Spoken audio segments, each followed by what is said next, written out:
Hello friends, doctor Rajiv Ingorani from gastronaut clinic. आज हम जानेंगे फैटी लिवर क्यों होता है और उसके केसेस में क्या क्या डाइट फॉलो कर सकते हैं। दोस्तों, लिवर में चर्बी की मात्रा बढ़ने से फैटी लिवर कहा जाता है उसे। उसका कारण हो सकता है alcohol, hepatitis B, C. Non alcoholic fatty liver आजकल बढ़ रहा है, जिसे न्यू टर्मिनोलॉजी है metabolic syndrome associated steatotic liver disease. In short कहें तो पेट का वज़न बढ़ना, यानी कि पेट की चर्बी बढ़ना, ट्राइग्लिसराइड का लेवल बढ़ना, बीपी, शुगर, कोलेस्ट्रॉल, ये सब बढ़ने से मेटाबॉलिक सिंड्रोम कहा जाता है, उस व्यक्ति को है। मेटाबॉलिक सिंड्रोम के साथ फैटी लिवर भी उसका एक पार्ट एंड पार्सल हो सकता है। कुछ केसेस में लिवर में चर्बी की मात्रा बढ़ने से उसे हम कहते हैं कि उस व्यक्ति को फैटी लिवर हो गया। उसमें 3 ग्रेड्स हैं।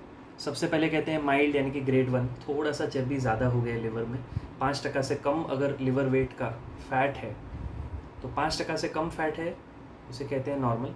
5 से ऊपर गया, 30-35% तक फैट अगर है लिवर कंटेंट, यानी कि इमेजिन करो कि आपका एक आपने पाव ले लिया खाने के लिए फॉर एग्जांपल, उसके ऊपर थोड़ी सी मक्खन की परत आ गई है, उसे कहते हैं ग्रेड 1। जब उससे ज़्यादा बढ़ने लगे, 30-35% से ऊपर जाए, तो उसे कहते हैं ग्रेड 2 फैटी लिवर। और ग्रेड 3 होता है, यानी कि सिवियर ग्रेड 3। तो लोग आते हैं हमारे पास, कहते हैं कि ग्रेड 3, अरे ये तो ग्रेड 3 मतलब क्या, बहुत बड़ी बात हो गई, क्या हो गया। दोस्तों, घबराइए मत। पहले तो आप ये फाइंड आउट कीजिए कि लिवर को नुकसान कितना हुआ है। लिवर के वजह से जो बाकी पैरामीटर्स आप चेक कर सकते हैं वो भी चेक करवा लीजिए। फॉर एग्जांपल एसोसिएटेड फैक्टर्स के शुगर कितना है, कोलेस्ट्रॉल कितना है, क्योंकि कोलेस्ट्रॉल इनडायरेक्टली कहीं ना कहीं ब्लड में ही बढ़ा होगा, तो लिवर में भी आपके फैटी लिवर होने की मात्रा बढ़ सकती है, इजंट इट। तो ये सब इंटरकनेक्टेड है, डायरेक्टली या इनडायरेक्टली कनेक्टेड है। अगर लिवर में फैट ज़्यादा है तो शुगर, हेपेटाइटिस बी, सी, लिवर फंक्शन टेस्ट ब्लड का जो रहता है, कोलेस्ट्रॉल, 12 घंटा फास्टिंग में लिपिड प्रोफाइल किया जाता है, ये सब करने की ज़रूरत है। जीवन शैली में क्या क्या चेंजेस करने हैं, डाइट में क्या चेंजेस करना है। पहले तो दोस्तों, आपको कारण के निवारण के साथ परहेज़ भी वही करनी है कि लो फैट डाइट, चर्बी की मात्रा खाने में कम कर दीजिए। आप अगर शुगर से ग्रसित हैं, यानी कि शुगर आपका नॉर्मल से ऊपर रहता है हमेशा, आप डायबिटिक हैं अगर, तो आपको डायबिटीज़ के ऑलरेडी रेस्ट्रिक्शन शुरू रहेंगे कि आइसक्रीम नहीं खाना, ये नहीं खाना, वो नहीं खाना, तो वो रेस्ट्रिक्शन आप फॉलो कर सकते हैं। शुगर इनटेक कम करने के साथ साथ वज़न का भी ध्यान देना है। दोस्तों, वज़न, बॉडी मास इंडेक्स, अगर एशियंस में कहते हैं 23 के ऊपर है, या फिर इन जनरल कहें तो 25 के ऊपर बॉडी मास इंडेक्स है, जो कहते हैं weight upon height in metre square. तो इजीली कैलकुलेट होता है, ऑनलाइन अवेलेबल है बहुत सारे जगह जहाँ पे body mass index BMI calculator मिल जाता है। BMI आपका अगर 25 के ऊपर है स्पेशली, और एशियंस में 23 के ऊपर कहते हैं थियोरेटिकली, तो आपको थोड़ा सा परहेज़ डेफिनेटली करना चाहिए। अगर 30 के ऊपर है बॉडी मास, तो क्लासिकली आपको स्ट्रिक्ट गाइडलाइंस फॉलो करने हैं डाइट के। बट फैटी लिवर ग्रेड 1, 2, 3 चाहे जो भी हो, उसमें चाहे अंदर फाइब्रोसिस ग्रेड 1 है, ग्रेड 0 है, जो भी है, जब तक सिरोसिस नहीं हुआ है तब तक अर्ली फाइब्रोसिस और फैटी लिवर, इसमें परहेज़ की हम बात करें। ये परहेज़ सिरोसिस में लागू नहीं है। सिरोसिस यानी कि फैटी लिवर के भी आगे फाइब्रोसिस हो गया, फाइब्रोसिस भी बढ़ बढ़ के सिरोसिस हो गया, यानी कि लिवर बूढ़ा हो गया काफ़ी, तो उसकी परहेज़ अलग है। उसमें क्या क्या परहेज़ करने, वो अलग टॉपिक है। मैं सिर्फ फैटी लिवर की बात कर रहा हूँ। फैटी लिवर में आपको sleep management, diet management, stress management और मेडिकेशन मैनेजमेंट, और बाकी के जो आजू बाजू के डिजीज़ेस बॉडी में आपने डिटेक्ट किए कि बीपी, शुगर, कोलेस्ट्रॉल, जैसा मैंने बताया, उन सबको मैनेज करना है। पेन किलर्स आपको बिना पूछे खाना नहीं है। कोई भी दवा बिना डॉक्टर के पूछे, बिना डॉक्टर की सलाह, या डॉक्टर की सलाह से ज़्यादा बिना पूछे जाके चलो भाई मेरे को ये दवा दे दो, ऐसा नहीं। डॉक्टर से पूछिए, भले आपको 10 मिनट लगेंगे मिलने में, उनसे बात करने में, लेकिन वो ज़रूरी है, क्योंकि डॉक्टर आपको समझ के दवा देंगे कि ये दवा आपके लिवर को हानि तो नहीं पहुंचा रही है, सेफ़ है, किसी और चीज़ के लिए दिया है। लेकिन फॉर एग्जांपल किसी ने आपको पेन किलर दिया दांत के दर्द के लिए, 2 दिन खाओ, आपको 2 दिन के बदले आप खुद से 20 दिन खाए जा रहे हो, नहीं, वैसा नहीं करना है। तो मेडिकेशंस प्रॉपर खाइए, और प्रॉपर ड्यूरेशन और सलाह के बाद ही खाइए, प्रिस्क्रिप्शन के साथ। कोई भी एडिशनल जो बोलते हैं ना कि किसी ने दे दिया, चलो आप लिवर की दवा तो खा रहे हो, ये भी खाओ वो भी खाओ। सो मल्टीपल जगह से प्रिस्क्रिप्शंस मत लीजिए, एक जगह से भरोसे के साथ प्रिस्क्रिप्शन लीजिए।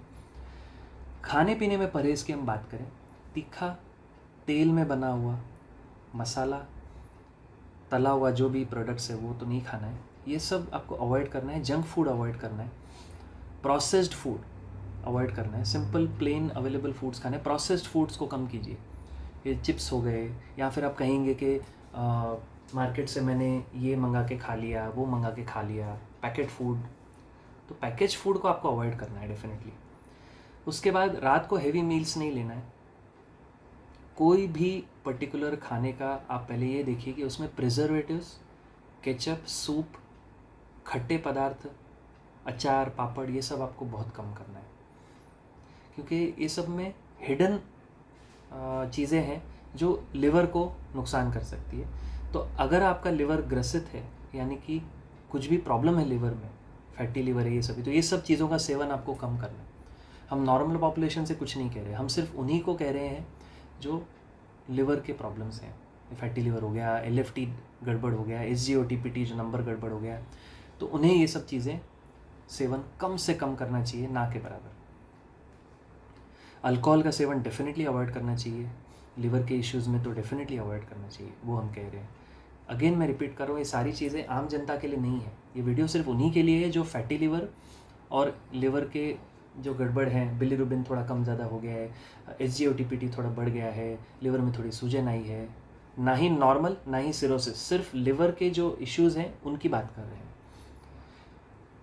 चिकन मटन का सेवन थोड़ा कम कीजिए। बॉइल्ड फिश, अगर आप नॉनवेज खा रहे हैं तो बॉइल्ड फिश या फिर बॉइल्ड एग, ये इसका सेवन मॉडरेट अमाउंट में कर सकते हैं, डॉक्टर से सलाह लीजिए।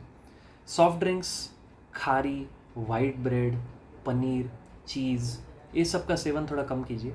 खास करके फैटी फूड, यानी कि सादा मिल्क भी जो है उसको लो फैट मिल्क लीजिए, उसके बाद नॉर्मल मिल्क मत लीजिए, लो फैट लीजिए। पोटैटोज़ का सेवन कम कीजिए, पोटैटोज़ का सेवन कम करेंगे, डालडा का सेवन कम करेंगे, बटर का सेवन कम करेंगे, ये सब चीज़ें आपको अवॉइड करनी है।